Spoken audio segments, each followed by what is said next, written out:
So welcome to Jumbo IS and welcome to our lecture series called Daily News and Shorts. In this lecture series, we cover a particular day's current affairs in a very short span of time. Now let me make this announcement before the start of our current affairs lecture because many students were inquiring about this. So if you are planning to appear for UPSC exam in 2026 or in 2027 and you want to prepare for it with proper strategy, proper guidance, proper study material, then we have a course for you and it is called Gurukul course. If you want to enroll for this course or if you want to really start your UPSC preparation with proper strategy, well then WhatsApp us at this number which is given below the screen. Okay, do WhatsApp us and we have a really good program to help you out. Alright, that is the announcement. By the way, let's resume today's lecture, okay? But first, let's take a look at the list of topics that we shall cover today. Okay, so let's begin. So current affairs, daily current affairs, 18th August, Monday, and here is the topics list. So in total, we'll be covering these 4 topics because these were the only 4 topics that were important from the perspective of Civil Services Examination. Now, number 1 on this list is GST Restructure Plan. Okay, government is going to come out with a new GST plan. Okay, new GST taxation code. Some goods would be taxed higher, some would be taxed lower. So we are restructuring the entire GST regime. Okay, so we'll talk a few things about this. Then next is primary amoebic meningoencephalitis, PAM. It is a disease which is also known as basically the microorganism that causes this disease is known as brain-eating amoeba. It is a neurological disease. Okay, it affects your brain. And recently, Kerala has seen many cases related to it. So we'll talk about this disease. How is it caused? What are the symptoms? What is the treatment? What is the cure? We'll talk about this. Then recently, good news for India's economy. S&P, Standard & Poor, the most renowned credit rating agency, has upgraded India's sovereign credit rating. What were the reasons behind this? And what advantages are going to come out of this? We'll talk about this in the third news item, India's S&P Upgrade. And last, we'll talk about sustainable aviation fuel. Okay, as you can guess this by the name only, aviation means aircraft and aircrafts run on fuel. Now, we have discovered a technique to run these aircrafts on a sustainable basis. The fuel is going to be sustainable. That means it is not going to emit that many greenhouse gases. Okay, so these are the 4 topics that we shall zero in our attention on.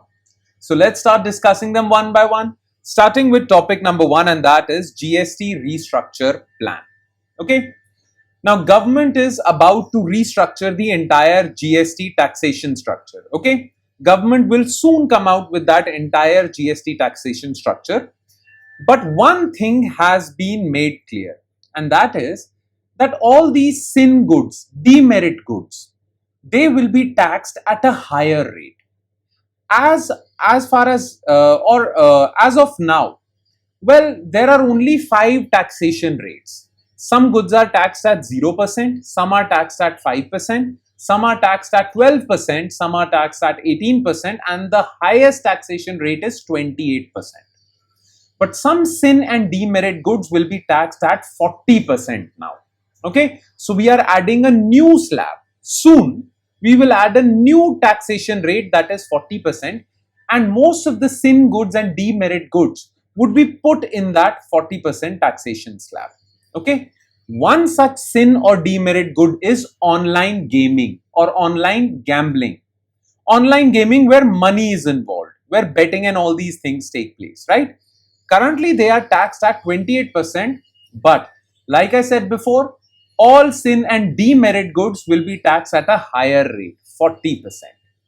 Now, the question for us is, what are sin and demerit goods? Okay, and what are the advantages of taxing online gambling at a higher taxation rate? And the third thing we'll learn about is, what is the regulation or regulatory architecture with respect to online gaming in India? How is online gaming regulated in India? Okay, so we'll talk about these 3 things. So let's straight away dive into this. Okay, so GST Restructure Plan. Okay, let me tell this to you in advance. Okay, you need to know a few things about GST. Okay, some goods are taxed at 0%, some at 5%, then 12, 18, and 28%. Okay, so these are the 5 slabs. Okay, and all these decisions are taken by GST Council. Okay, GST Council has, well, membership from central government, memberships from state governments. Okay, so it's a cooperative mechanism. Center and states together decide everything. Clear? So all decisions are taken by GST Council, and recently it was made clear that GST Council is going to add another taxation slab that will be of 40%, and all sin goods or demerit goods shall be put in this category. So the question is, what are sin and demerit goods? Okay, so sin and demerit goods are those goods which are considered harmful, for society as well as the individual. Okay, these are those goods whose consumption is unhealthy and not desirable for society. For example, alcohol, smoking, okay, gambling, and many such things. Now there are various sin goods, demerit goods, which are outrightly banned. But there are some sin goods or demerit goods which are not banned, but they are regulated heavily and they are taxed heavily. Okay, and why are they taxed heavily? So you understand what sin and demerit goods are, whose consumption is unhealthy and not desirable for society, and either they are banned or regulated heavily, because government doesn't want people to consume these goods in large quantities. Okay, so what does the government do? First of all, government regulates this entire sector, and then what does the government do? Government taxes them heavily. The taxes on these goods are very high. Now when taxes on these goods are very high, the final price also becomes very high because of taxes only. Otherwise these goods would have been normal, but because government put so many taxes on them, their price is also high. And the idea behind putting high taxes on these sin and demerit goods is so that their price becomes high and people are discouraged from buying these goods or consuming these goods, because they might not buy these goods because of high price. That can happen, right? So the government basically solves two problems through this. By levying high taxes, government's revenue increases. Okay, and by increasing the price, well, it can also discourage its consumption. Clear? Now, one more thing which you need to understand. Like alcohol and smoking and all these things, most of these goods, they are taxed heavily. You all know the reasons behind this. But goods basically are of two types: elastic and inelastic. Okay, elastic goods are those goods whose demand falls dramatically whenever you increase its price. So when you increase its price, its demand falls dramatically. That is elastic. Whereas inelastic goods are those goods, when you increase their price, their demand decreases, but by not that much. Okay, so people will still consume this good even though its price is high, but they won't reduce their demand by that much amount. These are known as inelastic goods. Now generally sin goods and demerit goods are inelastic goods. I mean, if you increase the price of alcohol by taxing it heavily, people who are addicted to alcohol will still buy it at a higher price, but they'll still buy it. So demand for alcohol, smoking, and many other addictive sin goods is inelastic. Clear? Now if their demand is inelastic, people, even if you increase its price artificially, people are going to still buy it. Its demand is going to stay there. Had they been elastic, then their demand would have fallen and not many people would have bought these goods, and tax revenue for the government would have also fallen. But because they are inelastic, People still buy these goods. So what happens? Well, tax revenue for the government increases. That happens with alcohol because people are not stopping their consumption. Okay, so when government levies high taxes, people pay these high taxes and buy them nonetheless, regardless. So government's tax revenue increases. Clear? Now, alcohol, I gave you this example of alcohol. Online gambling is considered sin. Why? Demerit. Because people get addicted to gambling. It's not good for you. Online gambling, online gaming and all that, right? So government categorizes it as sin good. And government, basically all these online gambling activities, government taxes them at 28%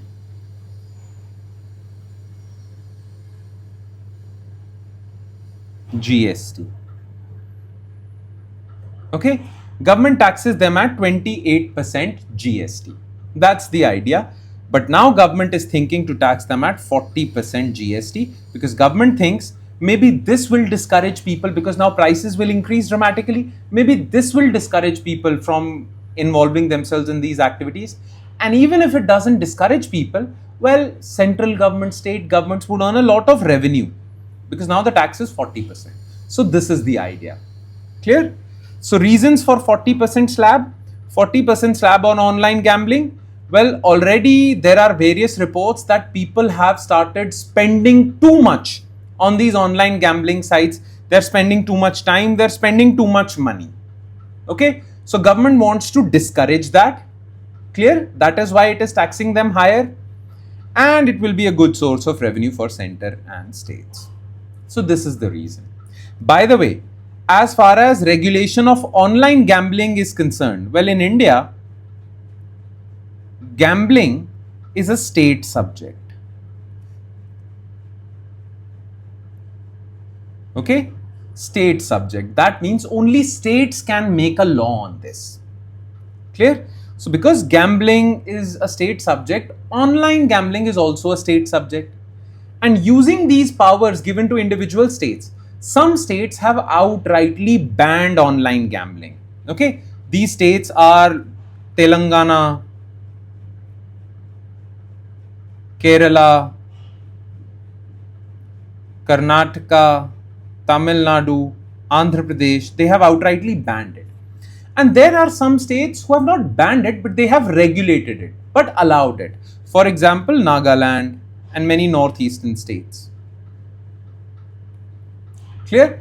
So the regulation of this sector, including online gambling, is up to the states because this gambling stuff, gambling subject, lies in state list. Clear? That's about it. That's all you need to know. Okay. Now let's move forward to second news item, and that is primary amoebic meningoencephalitis. Okay, primary amoebic meningoencephalitis. PAM. Let's call it PAM because meningoencephalitis is a little difficult term to pronounce. Nonetheless, well, this is basically a disease that is caused by amoeba. So when you consume this amoeba, well, this amoeba enters your brain and it is known as brain-eating amoeba. It starts destroying your brain.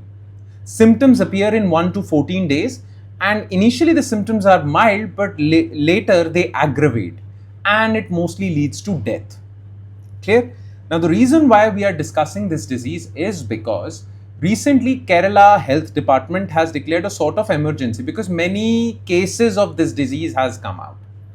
And the way this disease spreads to us or comes into humans, spreads to humans is, well, this amoeba enters your body through nose when you are swimming or diving in contaminated waters. So if you're swimming in contaminated waters, well, there are good chances that this amoeba will enter your body through your nose and then affect your body, your brain. Clear? So this is what primary amoebic meningoencephalitis is. Clear? So let's talk about this disease. Clear? So the reason why this PAM was in the news was because many cases in Kerala have come out. Clear? So let's talk about this disease. So about PAM, it is caused by amoeba Naegleria fowleri. And because it is called Naegleria fowleri, sometimes PAM, this disease is also referred to as Naegleria. So some call it PAM, some call it Naegleria. Okay, the name of the amoeba is Naegleria fowleri, also known as brain-eating amoeba. Now what happens? It enters the body through the nose, usually while swimming in contaminated waters. PAM is almost always fatal with very high mortality rate. 95% people who get it, they die. Okay. Early symptoms which can appear within 1 to 14 days of infection include headache, fever, nausea, vomiting and stiff neck, and later symptoms can be, well, concussion, not concussion, but hallucinations, death, all these things. Now, what is the protection that is available to you? Well, prevention and treatment. Well, it is said that if you are diagnosed with this disease early, then there are high chances that you will be saved. So you need to be treated early, not when symptoms aggravate. Okay, early diagnosis and aggressive treatment are crucial for any chance of survival. Combination of medications including these are the names of the medicines: amphotericin B, rifampicin, fluconazole, miltefosine. These are given, but generally it is argued prevention is the best cure. So don't go out in swimming pools that are heavily contaminated. If you are interested in swimming in these contaminated pools, use a nose clipper that closes your nose. Okay, and all these public swimming pools should chlorinate their water every now and then, so that water is not contaminated. Prevention is the best form of cure in this case. Clear? So remember this, and we'll quickly shift our focus to third topic, and that is India's S&P upgrade. Now hear me out carefully. You see, as citizens, as people who participate in the financial system of the country, okay, we all have bank accounts and we all sometimes borrow money from banks. Now banks, and let's just say there is an organization that basically gives us a rating. Like you give rating to Uber drivers and Zomato, Swiggy riders. Similarly, every borrower in our country is given a rating. Okay, that rating basically checks the credit worthiness of a particular borrower. So if you have borrowed money from many banks and have not returned back that money, then your rating will be fairly low. If you're a good borrower, you borrow money and you always return in time, your rating will be high. So in India, many credit rating agencies exist that rate the credit worthiness of individual borrowers, companies. CIBIL, there are many agencies like CIBIL, Equifax, many. Clear? Now, similar to individuals, well, countries are also rated. The entire country, not just individuals like you and me. The entire country is also rated. India is rated, Pakistan is rated, Russia is rated, America is rated, right? And when we are providing ratings, credit ratings to countries, we call them sovereign credit rating. So sovereign credit rating is a rating given to countries to check their credit worthiness. So if your credit worthiness is good, your rating will be high. If your credit worthiness is low, your rating would be low. Simple. So countries also get this credit rating to check their credit worthiness, and these are called sovereign credit rating. Now, this sovereign credit rating is basically for investors, foreign investors, okay? Because foreign investors are looking for countries to invest in. Clear?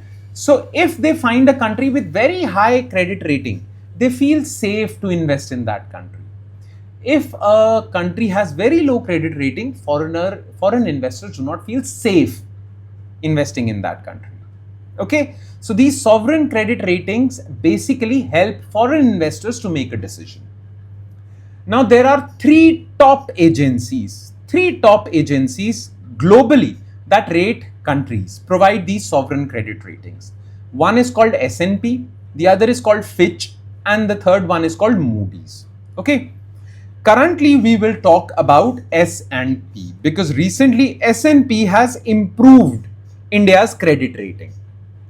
Clear? And this will really help Indians or India attract more foreign investment. Clear? Now, what were the reasons behind that upgrade, improvement in credit rating? What will happen as a consequence of this improvement?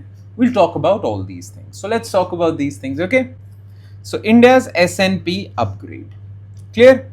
Now here is the photo, a very important picture, okay? This is the credit rating of S&P. This is the credit rating of which? This is Moody's, okay? And they provide ratings to countries like this. So some countries have rating AAA. Then some countries are given AA plus, then AA, AA minus, A plus, A minus, and then triple B plus, triple B minus, all these things. Clear? Now remember, if you lie in this A category, okay, you are called investment grade.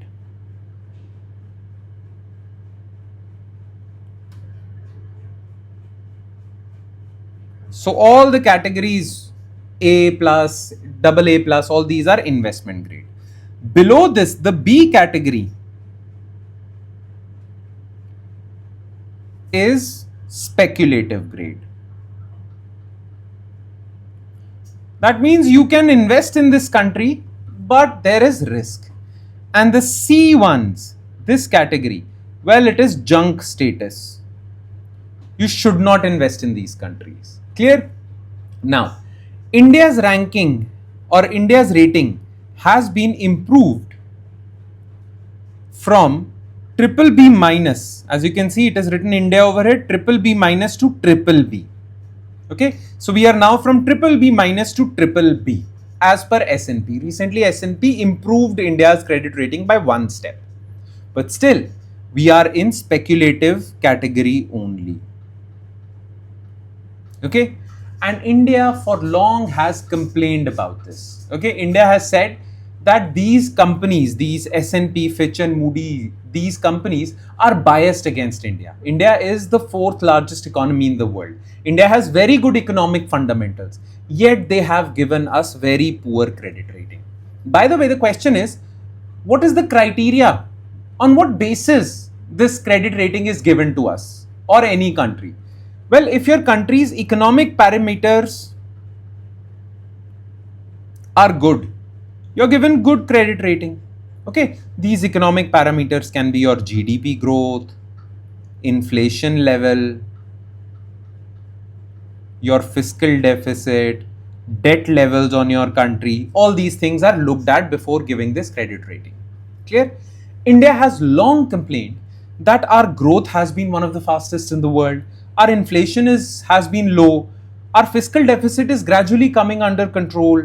Debt is also sustainable. Still, these foreign companies are biased against India. Okay, and they have put us in speculative category. This is really wrong. Clear? India has always complained. But still, there is some good news. Though we are still in speculative category, at least we have improved by one step. The next step would be triple B plus. And if we improve beyond that, then we will get A minus, or we will get into that A category, which is the investment grade. Clear? Now, why does it matter? Why credit ratings matter? This is important. Why is India so concerned about its rating? What happens? Because if you have a higher credit rating, there are numerous benefits. First of all, like I said, foreign investors look at these credit ratings. So if your credit rating is high, more foreign investment, more loans, external loans come your way. So more capital inflows. Clear? Plus, these loans that are provided to your country are also provided at lower interest rate. Okay? Because your credit rating is high, so you're not that risky a country. Therefore, the interest rate on the loans taken by your countrymen, Indians from abroad, they also get reduced because foreign banks think that this country is less risky. So interest rates come down. And when interest rates come down, interest burden on you would be less. Your debt would be sustainable. So more FDI will come, low cost of financing would be there, low cost of capital inflows would be there. India will get a lot of foreign investment at very low interest rate, very low rate. This will be overall very good for India, right? This is the reason. Now, why did S&P upgrade India's rating? Why did S&P decide to basically take India from triple B minus to triple B?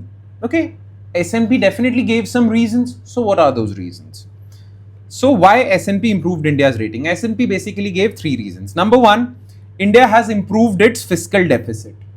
Okay, fiscal consolidation. India has definitely made some very drastic improvements with respect to fiscal consolidation. Okay, now the next reason is, yes, India's growth rate has declined to 6.5%. It is low for India. But if we compare it to all the other countries, India is still one of the fastest growing economies in the world as compared to other countries. So that is one reason. And third, in the last 1 year, our inflation levels have drastically declined. Low inflation is generally considered good, because if in your country inflation is high, foreign investors are not happy. Their wealth gets eroded, social unrest is there in a country where prices are very high because people are not happy. Plus, your country's currency depreciates vis-a-vis dollar, rupee will depreciate vis-a-vis dollar. All these things happen if you have high inflation. For the past 1 year, India has showcased low inflation. So that is why S&P feels that it is a good situation for foreign investors. That is why they have improved our credit rating. Simple. That's about it. And now let's move on to our last news item, and that is sustainable aviation fuel. Now, listen to me carefully, okay? The thing is that aircrafts run on a special kind of fuel which is known as aviation turbine fuel. Now, this aviation turbine fuel is created from crude oil only. So, from crude oil, we create petrol, diesel, we also create aviation turbine fuel. Now, because aviation turbine fuel is created from crude oil, definitely when you burn this ATF, aviation turbine fuel, it will release a lot of greenhouse gases. So, the entire aviation industry releases a lot of greenhouse gases, and this causes global warming. Therefore, International Civil Aviation Organization basically decided to reduce this carbon emission by the aviation industry. International Civil Aviation Organization has taken many steps to reduce greenhouse gas emissions. One such step is usage of sustainable aviation fuel. What is sustainable aviation fuel? So basically, sustainable aviation fuel is a type of fuel that is created from biofuels, or it is a form of biofuel. So sustainable aviation fuel is a type of fuel that is created from vegetable oils. So all these hotels, restaurants, they fry certain food items. After that entire thing, they throw that oil away. Okay. Now companies have said, scientists have said that don't throw that oil away, give it to us. We will turn or convert this vegetable oil into a type of fuel which is similar to aviation turbine fuel, and it can be used in aircrafts. This is sustainable aviation fuel. It is created from vegetable oils which is generally thrown away by cooks, restaurants, hotels. Clear? Now, because this sustainable aviation fuel is almost similar in chemistry as far as aviation turbine fuel is concerned, many aeroplanes use a blend of sustainable aviation fuel and aviation turbine fuel. They use a blend of that. Currently, Airbus, which is a big aircraft manufacturing company called Airbus, they say that their planes can run properly without any problem. Their planes can run properly on a 50% blend of ATF and SAF. Clear? So that is why many airline companies, many countries are pushing their airline companies to use a blend of SAF and ATF, at least 50% blend. Okay. Now why? Because when you burn SAF, it does not emit that many greenhouse gases. That is the reason. Clear? Now India has done something, because Indian Oil Corporation basically has said that their Panipat refinery, their refinery in Panipat, will produce SAF, okay, in huge quantities, which can be used to blend with ATF and be used in basically aircrafts. That is the news. But for us, what is important is what is SAF. So let's talk about this. Okay. So sustainable aviation fuel. So biofuels produced from sustainable feedstocks like vegetable oils. with chemistry similar to ATF. ATF stands for Aviation Turbine Fuel. Okay, it can be used in aircrafts in blended form with ATF. SAF alone, if you use SAF properly, it alone is likely to account for over 60% of global aviation industry's decarbonization efforts. So whatever aviation industry has planned to reduce greenhouse gas emissions, 60% of that plan can be achieved by just using SAF alone. So it is very important. Clear? Now, what are these decarbonization efforts that are being taken all over the world? Okay, so decarbonization efforts. So basically, International Civil Aviation Organization has launched a scheme called CORSIA, Carbon Offsetting and Reduction Scheme for International Aviation. Okay, now this CORSIA is being implemented in phases: voluntary pilot phase, voluntary phase, and mandatory phase. So 2027 is the date from which mandatory phase will kick in. So that is why India did not participate in voluntary phase, but India will have to participate in mandatory phase, because in mandatory phase, at least all those airlines which operate internationally, not domestic flights, international flights, will have to follow from 2027. Okay. Now what is this mandatory phase? What will happen? So CORSIA establishes a baseline for emissions. For example, you cannot emit more than 100 tons of carbon dioxide. Clear? If you are emitting more than 100 tons of carbon dioxide, then you have to pay for it by buying carbon credits. That's it. Clear? That is why it is called carbon offsetting. Airlines must offset the growth in their emissions above this baseline by purchasing carbon credits from approved emission reduction projects. Now, what will India do? Will India follow CORSIA? Yes, absolutely, especially from the mandatory phase. India too will have to comply with mandatory phase starting 2027. India's National Biofuel Coordination Committee, which is in compliance with CORSIA, has set the initial indicative targets for blending SAF with jet fuel 2027 onwards. So what India has said, that we will achieve the target of 1% blending, 1% SAF, 99% ATF by 2027, and 2% SAF and 99% ATF by 2028. And this will be only for international flights. For domestic flights, government will make an announcement later. Now, if you want to produce SAF, like Indian Oil Corporation is producing SAF, okay, you have to get this certificate called ISCC CORSIA. Only then you can get it. And Indian Oil Corporation recently received this certificate. That is why they are saying they are going to produce SAF from their Panipat refinery. Clear? That's about it. That's all as far as today's current affairs are concerned. And with that, we conclude today's lecture. But let me remind you, please do not forget to revise this lecture from the notes provided by us on our Telegram channel. Okay? Please do not forget to do that. It is very important. Otherwise, you'll forget whatever was discussed in this lecture. So please do not forget to revise that. And I shall see you next time with another set of news items. Thank you, everyone.